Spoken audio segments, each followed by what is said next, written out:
Because I take a step back and try to unravel what's gone on. And what is astonishing about this, truly astonishing, is the way in which children get rinsed for a serious amount of money. Students get rinsed for a serious amount of money for their rent. Do you know, I think, I still got a grant for my accommodation when I started university. And you know, as you know, I come from quite a comfortable background. And that means that for me, this is a big difference in outlook, actually, because for me, my local education authority paid my rent. So, did it? I actually can't remember. The point being that it was not abnormal for people to be having their rent paid. That now you have to take out a loan to pay that rent. And what seems to have happened is that people have spent thousands of pounds up front for a term's accommodation, after which they've been told that they'll probably be doing remote learning, or they won't be going to campus. They won't be doing F2F teaching, acronym fans, face-to-face. And then they, on top of that, are being told within days or possibly even within hours of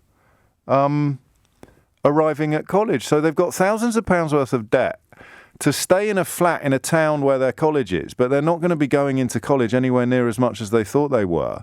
And the decision to lock down these campuses, to lock down these halls of residence, appears to have been taken after they arrived, but very, very shortly after they arrived, in a sense that means they must have known. And now, I don't know. You've also got the problem that the maintenance grant, of course, doesn't actually cover the rent. So these children are all bringing up, I've got to stop calling you children. I'd be so offended if I was listening to this at the age of 19 and I heard some bearded buffoon on the radio calling me children. All right, Grandad. But anyway, they've got a serious amount of debt. They can't go to college. They can't go home. It's now been suggested they might not be allowed to go home for Christmas.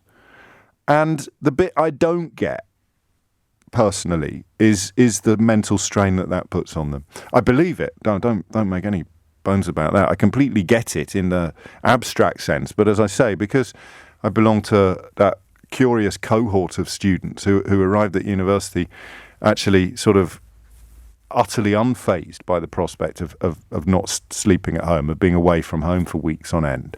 I don't have a proper handle on what some of the psychological or mental health impacts of this scenario might be. Okay, so that's the what of it. My crack at the why is that these student accommodation facilities need the money to stay viable. Now, another thing I don't know is whether or not they're private companies. I'm pretty sure, but again, I've got this 30-year time lapse. I'm pretty sure that the halls of residence we stayed in our first year were owned by our universities or the shared halls of residence, where you'd have people from King's College, UCL, Imperial, SOAS, all in like shared. They must have been owned by the University of London itself, I think, like the Union buildings are.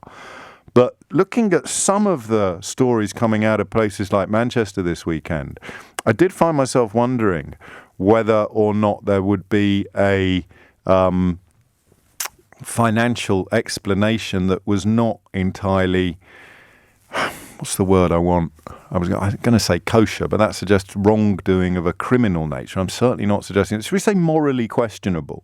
Get the kids in, get the money in the bank, and then we'll worry about the coronavirus. I just got a whiff of that, which I'd like you to get rid of if you can.